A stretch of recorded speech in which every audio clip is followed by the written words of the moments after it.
लामुआ नगरिया में लागल बा बजरिया, पितरी का घंटा बिछाई हो माँ। लामुआ नगरिया में लागल बा बजरिया, पितरी का घंटा बिछाई हो माँ। ऊ घंटा बाजे विंध्याचल माई के धामवा, घनन घनन घनाई हो माँ। ऊ घंटा बाजे विंध्याचल माई के धामवा, घनन घनन घनाई हो माँ। लामुआ नगरिया में लागल बा बजरिया, पितरी का घंटा बिछाई हो माँ।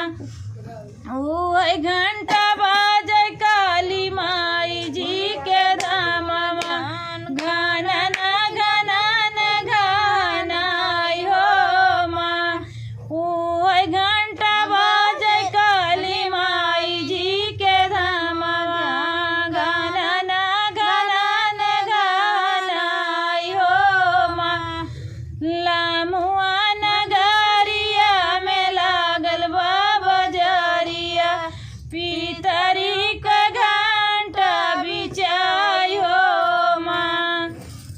ऊ घंटा बाजे पापर माई जी के धामवा, घनन घनन घनाई हो माँ। ऊ घंटा बाजे पापर माई जी के धामवा, घनन घनन घनाई हो माँ। लामुआ नगरिया में लागल बा बजरिया, पितरी का घंटा बिछाई हो माँ। ऊ घंटा बाजे लोहरा माऊ माई के धामवा, घनन घनन घनाई हो माँ।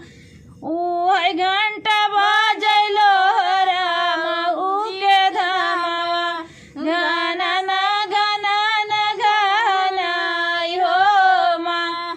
लामुआ नगरिया में लागल बा बजरिया, पितरी का घंटा बिछाई हो माँ। ऊ घंटा बाजे जानवारी नाथ धामवा, घनन घनन घनाई हो माँ।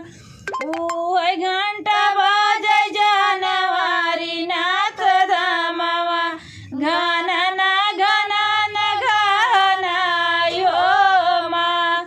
लामुआ नगरिया में लागल बा बजरिया, पितरी का घंटा बिछाई हो माँ। जय माता दी। जय माता दी।